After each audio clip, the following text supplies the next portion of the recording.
Hey guys, happy Friday. We need to talk about a hard topic today. And I want you to know that there's no judgment in this, but it is something that we need to come to terms on as a society, as a culture, as a collective of Christians that are working for a world that looks more like heaven on earth. And so here's what I want you to do. I want you to pull up your bank statement. And I guess you don't have to pull it up. You can just think about it as well. And I want to ask you a question about it. So you got it? All right, so is Netflix on there? Right, I mean, Netflix charges you this perfect amount, right? It's like $9 or $14 or $18 or whatever. And it's significant money, especially when it adds up over hundreds of millions of users. But, it's not enough money that you really notice it when it's gone, right? But tell me, is Netflix on your bank statement right now? All right, here's what you need to know. When Netflix removes that money, just quietly in the background from your bank account each month, they go and they make pornography with it. That's what happens. They take that $9 and that funds all of the media that they're producing. And so they go and they create Netflix original shows and other programming that is full of nudity. They literally pay people to have sex with each other and they film it and then they serve that back to you and your family. And as a bonus, they give you safeguards for your children's account to protect them from the content that they themselves are creating. And this is the reality of what happens. And so when you pay that $9 or that $14 or that $18 a month, you are literally funding the creation of pornography. You become complicit. You become a co-conspirator in the creation of that content. And it really doesn't matter if you don't watch it. It doesn't matter if you don't like it. It doesn't matter if you fast forward through those parts. Nonetheless, the money that you pay is being used for those purposes. And that content is being served back to us day after day after day. I mean, you know what I'm talking about, right? If you have a Netflix account, I no longer do. But if you have one, when you see that Netflix logo in the bottom corner of a show, you practically have a guarantee that there's going to be nudity in it. If it's a show that's been made for adult audiences, there's going to be sex, there's going to be nudity in it, and probably in the opening sequence, just as a sale to tell you what we're getting. And we live in a society right now where the fact is that more people will watch a show because it has nudity than there are people who will cancel their Netflix account because it has nudity. And so here's my challenge for you. What if we invested as much money in kingdom-minded media as we do in Netflix?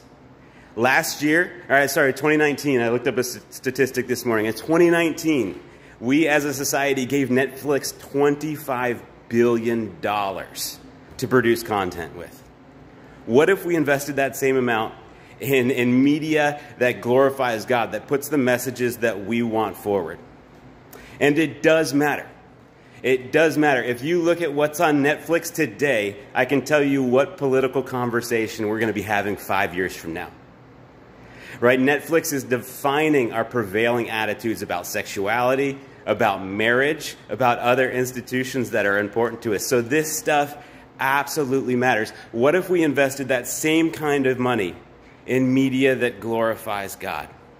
Would it make a difference? If we put $25 billion into the hands of kingdom-minded media producers. And now, I'm not a prude. People have sex, right? Sex is a part of life. Sex should be a part of our stories. This is a big complaint, a big criticism that I have about Christian media, right? Is that it pretends that things that are realities of life aren't, and creates stories then that don't connect with real people.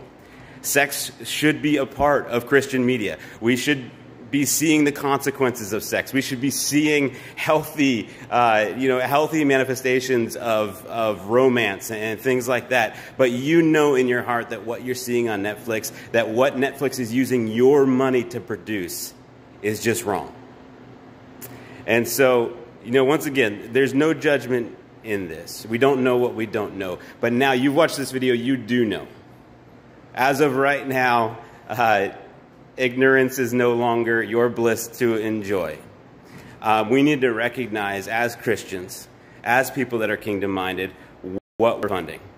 And once again, it doesn't matter how you feel about the content. It doesn't matter whether you watch it or not. When you give that money to Netflix, that's what they do with it. And so what are you going to do about it right now? That's a real question. What are you going to do about it right now? Are you going to keep funding the enemy? Or are you willing to invest in something else? So right now, we are training people to create stories that glorify God and treat the world as a real place, right? And what we're calling this is kingdom literature.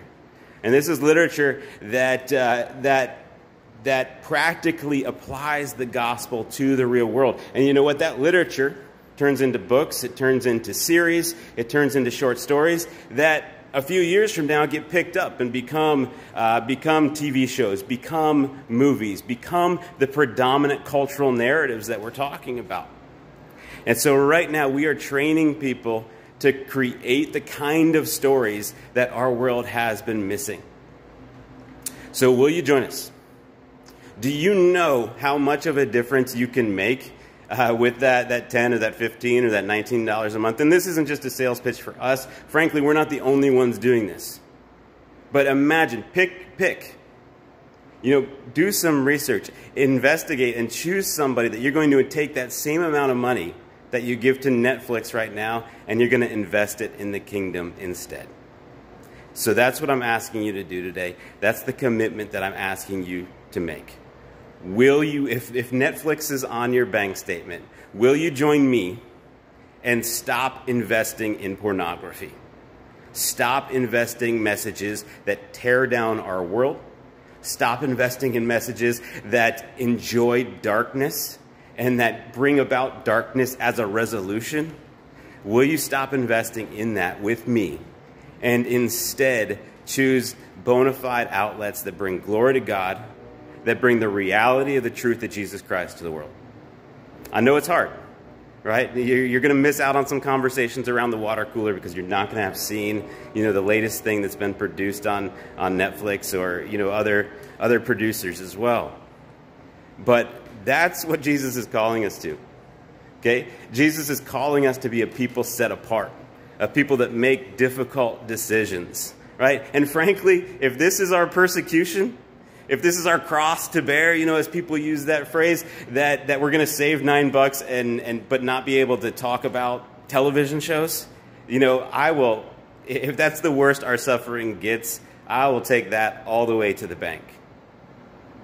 But there's so much good that you can do, and just imagine what we could accomplish if, as a society, we invested in media that makes the world better instead of makes the world darker. So thanks for listening today. You know, I do love you immensely, and there's no judgment in this. You know, you're not wrong. You don't need to feel bad about this, but you have such an opportunity right now to make a different decision. So be blessed. Carry Jesus with you wherever you go, and thanks so much for sharing the light with others today.